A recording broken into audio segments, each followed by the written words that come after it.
and request action to be taken so this doesn't happen to anyone else. We hear about kids being harmed in other schools, but it shouldn't happen here in Quincy. We have a beautiful city, and we have a wonderful school system with great teachers, and I don't understand why this problem has been overlooked and hidden and pushed aside, why it hasn't been addressed. And it's so sad. I wouldn't have known about it if it hadn't happened to my girl.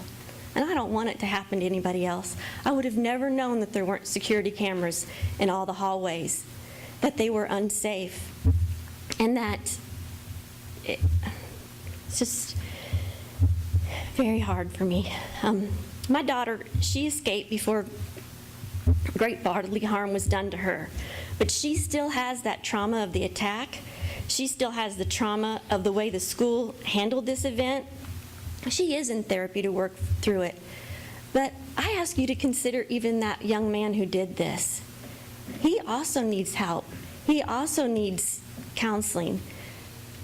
And I don't feel like, since nothing has been done to address his issue, he may do this again. And he could be a productive part of society if this was addressed and it was taken care of and he received some sort of help for this. These are the concerns I have in the manner in which this was handled by the school staff, mainly the school police officer at the high school and the principal at the high school. First of all, my 16-year-old daughter was interviewed by the officer without a male officer without me being present. I had requested to the principal that the city police be present. She said that wasn't necessary. But since all this happened, I've contacted the Illinois State Board of Education, and their recommendation to me was that I should have contacted an outside law enforcement, that I should have never depended on this school's law enforcement. That's what the Illinois State Board of Education has told me. I asked if I should contact Quinata. The principal again said, nope, the school will handle this. At one time it was asked if Children's Advocacy should be contacted. The officer said no. I ask, what will the school do to keep my daughter safe and protect her from this student? These are the replies I received. 1,500 students can't be monitored at all times. This is a he said, she said incident because there are no cameras and no witnesses. There's only 10 days of school left. Let's just get through them. But you know what? My daughter has to go through 2 more years of school here, facing that boy at school every day. At one time, the principal said to me, you can just homeschool your girls if they're not safe here. I don't think homeschooling should be an option when we have schools like Quincy, Illinois, that are good schools. And you know what? Some of us moms have got to work. We can't homeschool our kids. We have to work. The principal said that my daughter will have to take precautions for her own safety, and she'll need to find somebody to walk her between classes. At the end, the officer said to me, you know what? The accused just has more rights than the victim. I don't think that's right. I don't understand why they both can't have rights. This was a plan that the principal put in place to keep my daughter safe.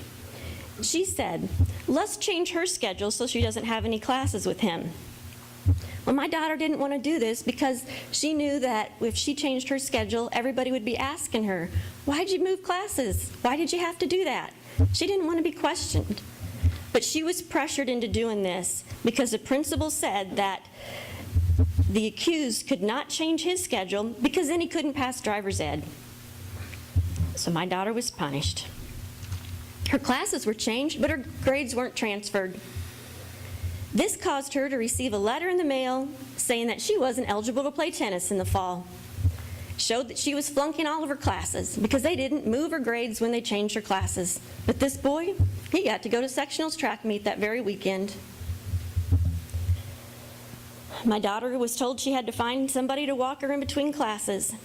This was going to be pretty hard for her now that she's in different classes and she doesn't know any of the classmates that's going to be in those classes. But that's what she was told to do. They're in the same lunch period. We're not going to do anything about that either. My daughter, she just would need to sit by where the teachers are in case she needed help, which is a good plan. I'm glad there's teachers there in case she needed help. The principal said she would email the teachers and notify them to keep a watchful eye on my daughter is to keep the male student away from her, but this didn't keep the track team from harassing her about it at school. He told his whole track team, and they harassed her at school and her friends at school about it. She wasn't able to get away from that. And she did see him in the hallways. In fact, they had 2 classes side by side. They weren't in the same class, but they were 2 classes side by side, so they really weren't that far away. My daughter continues to suffer because of the actions of this male student and the lack of actions by the school staff. Isn't there a way to monitor our school hallways and keep our students and staff safe? Is the answer really that we should homeschool our kids to keep them safe? The other girl that was assaulted in that same hallway, the exact same hallway, except for she was pushed into the boys' bathroom and assaulted, not the girls' bathroom, but nothing was done in that case either. She was told almost the exact same thing, word for word, that I was told.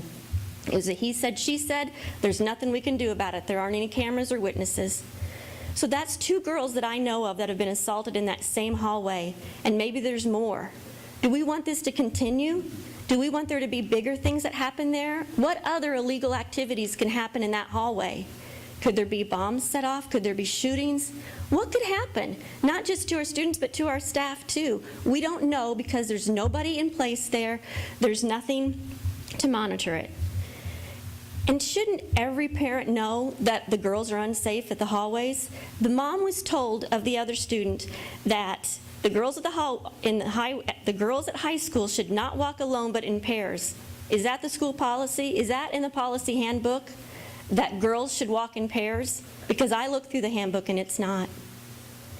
I think that every parent should know that, to tell their daughter that. If our hallways are unsafe, they need to know so they can protect themselves. My request to you as the school board is this: to please assess all the schools for safety issues. Install security cameras in all the hallways and at doors to the restrooms, and if that isn't feasible, then place staff or volunteers in these places. Make sure that this doesn't happen to anybody else. Assess the sexual assault policy of students at school. Equip the school with certified, trained sexual assault counselors. And if the school can't do that, then have an outside agency come, like Quinata. I've spoken with them, and they said they would be glad to come into the school whenever there's been a sexual assault, and they would be glad to be there during that time. It doesn't help anybody to ignore this problem. Have a written policy that protects the victims, because it shouldn't be that the accused has more rights than the victim. The victim shouldn't have to change their whole life to keep away from somebody that has harmed them or hurt them. And they shouldn't be harassed or bullied from the staff or the students. And I think that there should be counseling in situations like this for the victims and the accused, because these kids deserve it. Overlooking assault helps no one, and not believing the victim causes great damage to them.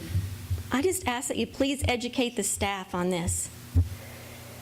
And I ask that you change the student handbook to write that students should not walk alone in the school hallways. Inform the parents to talk to them about it. Because if I would have known that, I would have probably said, girls, do not go anywhere by yourselves. But my daughter was asked by a teacher to take the attendance down to the office, and she was doing that, and a boy came out of that class and followed her into the bathroom. She would have never done that. Maybe the teachers need to know that too. Don't send a girl alone in the hallways. 2 girls at all times. I have made mistakes in this event. I didn't report this to the local police. After I contacted the Illinois State Board of Education, I realized that was something I should have really done. I didn't take my daughter to Quinata. It was all my mistake. I didn't. I trusted the Quincy school system. My daughter has to finish the next 2 years of school here knowing, and the other girl has to finish the next year of school knowing that there are boys that could be waiting for them anywhere in this building, in the high school building, where there's no staff and no cameras. They are going to school in fear, and us moms are in fear of what could happen to them. What should I do? I can't homeschool her. I'm a working mom. I've taught my kids not to be afraid, but to trust in the Lord and face life in its hardships. I just feel like every parent needs to be informed of the unsafe hallways at school. Life is hard enough. Being a teenager in high school is hard enough. It shouldn't be hard to go to school or send your child to school because of fear. Please do everything that's possible to ensure the safety of all of our students as they learn at Quincy Public Schools. I really look forward to hearing what you're going to do for our students, and I thank you so much. Thank you. Thank you very much for coming.